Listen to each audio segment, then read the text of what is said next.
que é a maçonaria? Bruxaria não? Bruxaria não é. Não. Existe muitas histórias Histórias.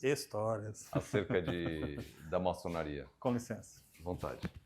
Mas o fato é que a maçonaria ela não é uma religião, não é uma seita. Ela não é um clube social. Ela é um grupo de homens que se reúnem frequentemente para estarem melhorando a cada dia, a fim de contribuir para uma sociedade onde nós tenhamos os valores que tanto são exaltados. Está muito apertado? Não, está ótimo. E esses valores de modo sempre ativos, esses valores sempre presentes, para que o mundo possa ser mais justo, o mundo possa ser mais igualitário, que as pessoas tenham condições de estar conversando, de estar dialogando, sem sequer pensar em fazer uso de violência em qualquer instante. Sim. De onde surgiu a maçonaria? Essa é uma história interessante, rapaz. É uma boa pergunta. Sempre que as pessoas falam sobre maçonaria, alguns retroagem lá nos egípcios, achando que... Até já ouvi histórias de que Noé construiu a sua arca com base nos princípios da maçonaria, assim por diante, mas a verdade é que a maçonaria, do jeito que ela existe hoje, da maneira que ela está estruturada, ela aparece na Inglaterra, lá pelos idos dos anos de 1700, e onde daí sim passou-se a perceber essa necessidade de o homem cada vez mais se aperfeiçoar. Então, existem, como tu bem falaste, histórias, mas longe de ela ser uma religião, longe de ela ser um clube, como foi dito, e sim uma reunião de homens com propósitos firmes, com propósitos conscientes,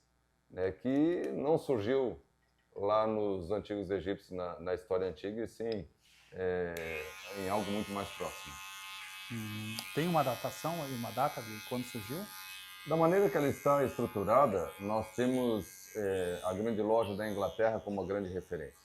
No ano de 1717, houve então o surgimento em lojas, como chamamos esses grupos de homens, vinculados a uma estrutura maior, um poder central, digamos assim, onde há esse governo dessas lojas. Então, surgiu por volta de no ano de 1717, na Inglaterra.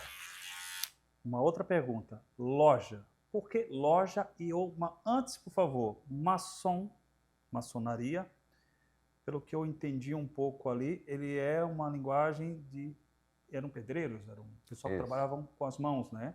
Isso. E depois veio os filósofos entraram, isso?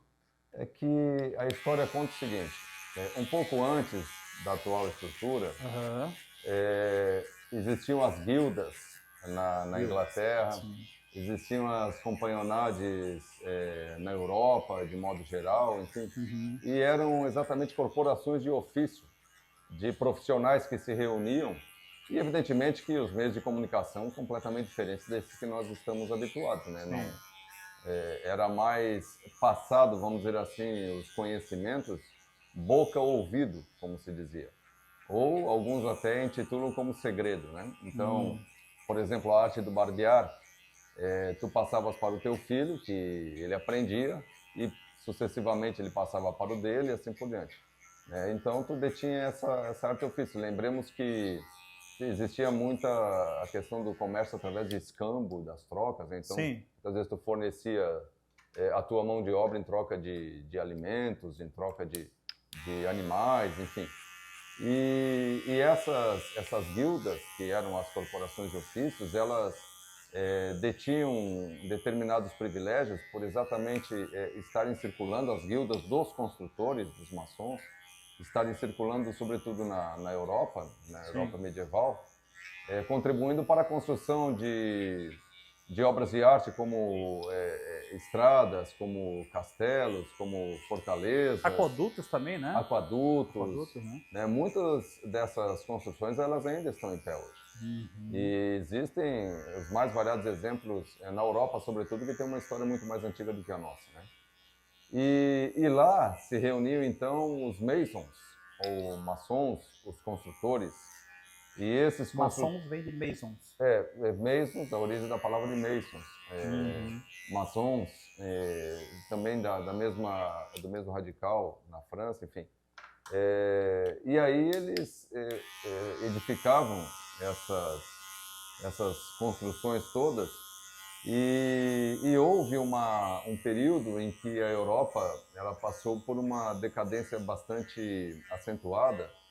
A Guerra dos 100 Anos, que na verdade durou mais de 100 anos, né? Foram 116 anos.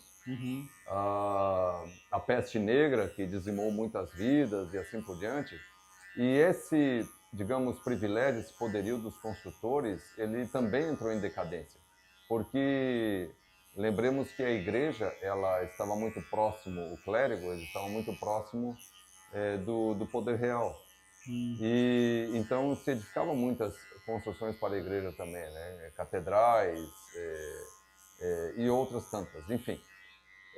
Ocorre com essa decadência, essa questão da transmissão do conhecimento em específico, ele também acabou sendo prejudicado. E aí, evidentemente também, querendo me reportar à época,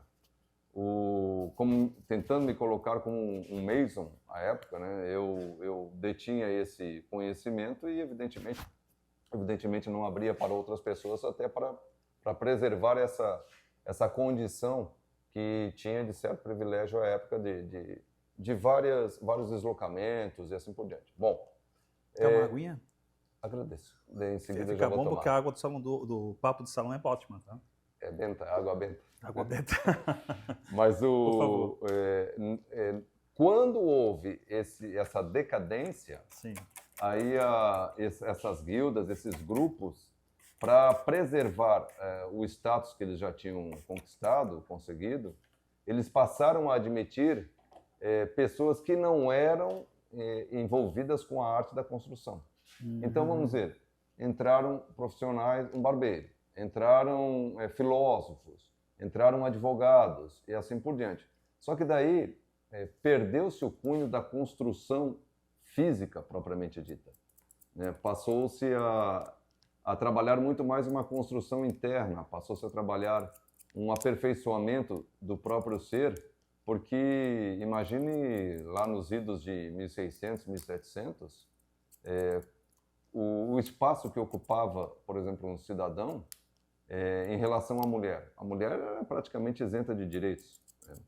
E o homem, ele, em muitas sociedades, via a mulher como uma propriedade. Sim. E ali, através da maçonaria, visava-se exatamente despertar esses valores e o respeito, não só para com as mulheres, mas para com todas as pessoas, de modo geral, independentemente de cor, de raça, para que exatamente as pessoas pudessem viver como iguais, como somos, e que temos essa consciência um pouco mais aperfeiçoada nos dias de hoje. Lamentavelmente, ainda tem pessoas que pensam de modo diferente desse que estamos falando, né?